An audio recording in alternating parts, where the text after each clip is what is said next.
what we have largely covered in step 1 and 2 of scale construction.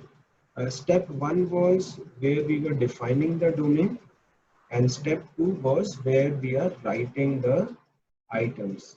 Items can be written based on literature survey. You can pick items from the literature, or you can do it inductively based on the kind of interviews you do, the kind of group discussions you do. So you can write items based on that also.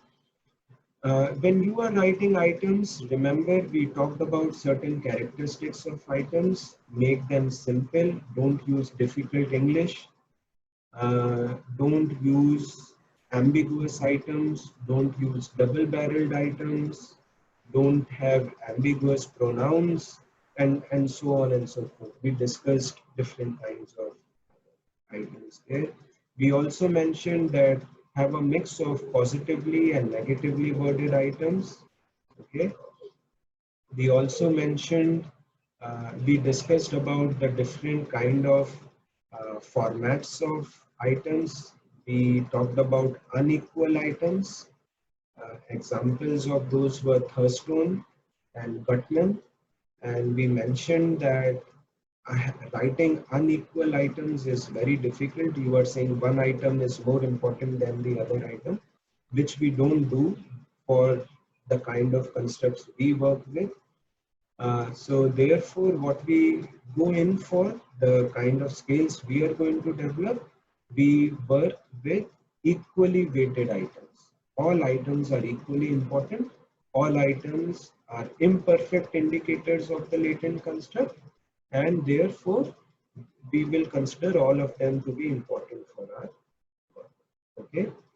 Then we talked about response categories. In for our items, you can have dichotomous, you can have multiple categories. In multiple categories, you can have odd numbered categories, you can have even numbered categories, right? Then you will have to decide whether you will have more number of categories or less number of categories. My suggestion there is keep it between 5 to 7, okay, for your items. Don't go beyond 7, don't go below 5 if it is, unless you have a binary format, which is 1 to 1 or 0.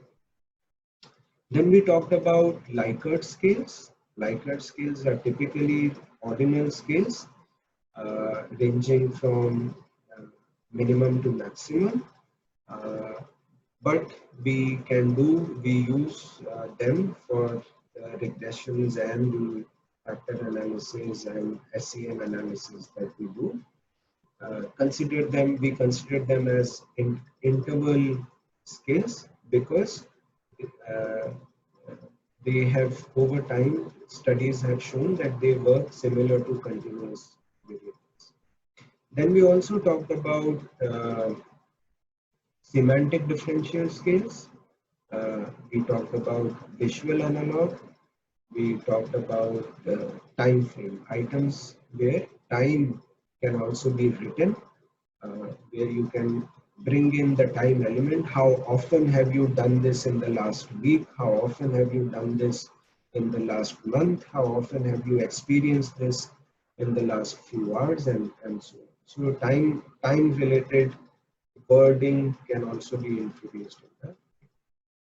And now all of this, okay, step 1 and 2, I mentioned this yesterday also, and I'm repeating it again here also, that this is very, very subjective. There are no numbers, there is no sort of go no go type of indicator here. This is very qualitative, and this forms the first bedrock of validity. This is the first very crucial element of thinking about validity of our scales, which we call as content validity. The first and the foremost kind of validity that is talked about is content validity. What does content validity mean? Content validity means, as the name suggests, that the content of the items is actually the content that you want to measure. I am repeating it again.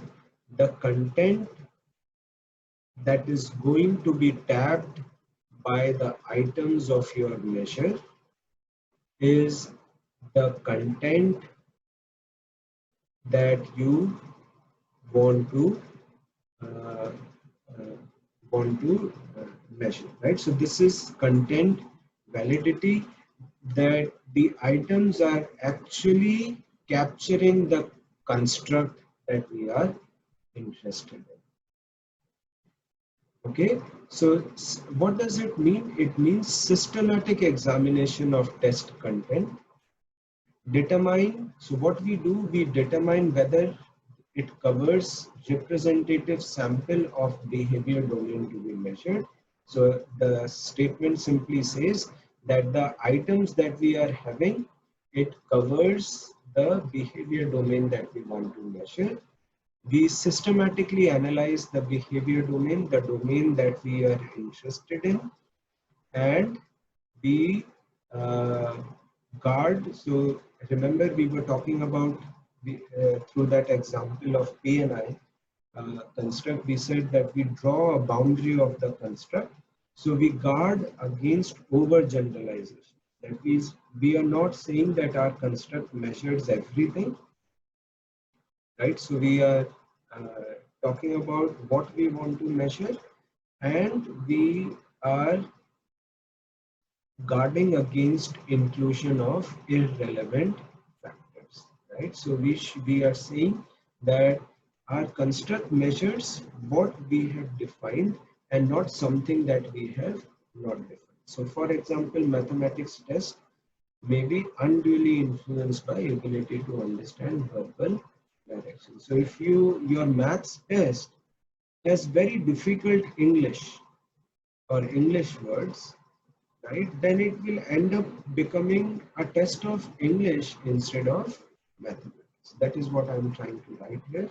That if you are talking about mathematics, then talk about numbers in a simple English language, in simple English sentences, rather than complex English, because then it will end up becoming test of English. So you should remember that we are capturing only what we want to capture.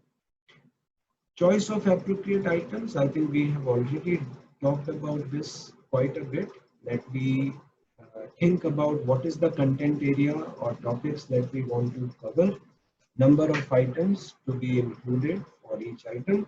I mentioned that if you want to have, let's say, eventually you want to have 5 items for each subdimension, a good point to start would be twice the number of items. So if you want a measure to be of 20 items, start with 40 items, and then drop items as you go.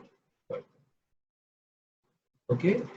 Also develop norms. You will have to provide information of procedures that will have to be followed when you are administering. So who are the subjects, right? Who are the people who will respond? Who are the experts who have been uh, surveyed, who have been interviewed, whose help has been taken to uh, uh, develop these items? What has been the extent of agreement?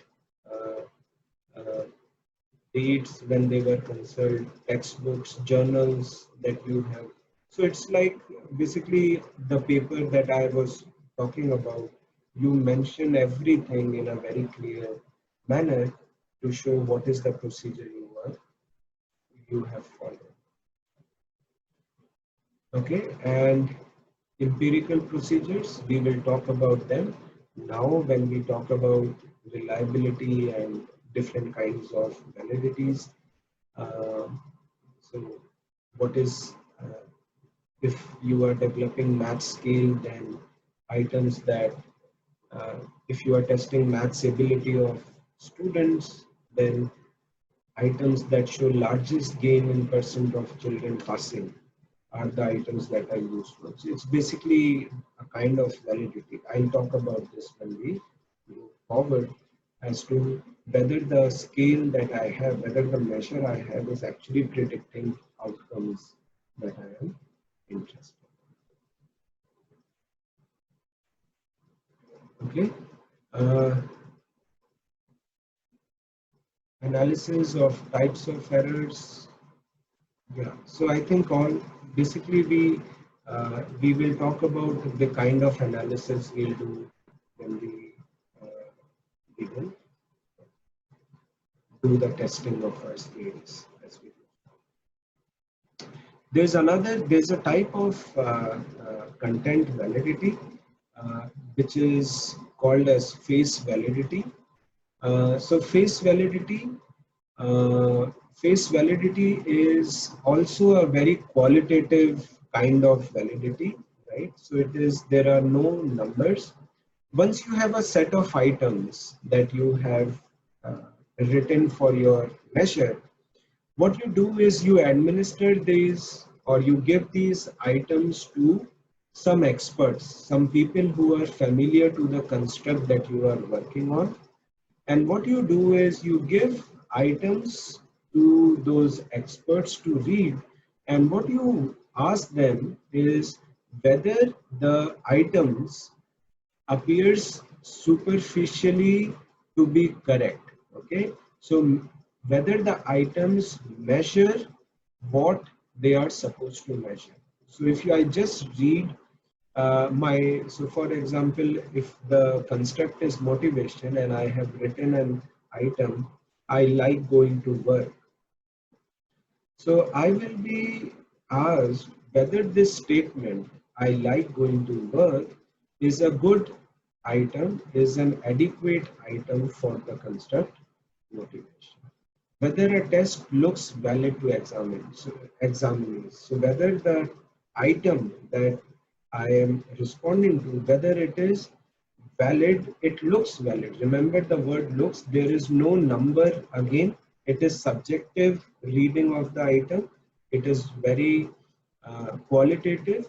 Whether you think that on the face of it, this item is an adequate item for the construct that I am interested in, right? So that is what face validity, and it is never a substitute for objectively determined validity. So it is just before you actually go ahead and collect data, okay, and do your analysis, this is like one more step of one more check that you do, that the items that I have written, whether they look to be valid and whether they seem to be adequate to capture what they are intending to capture, right? So that is what we are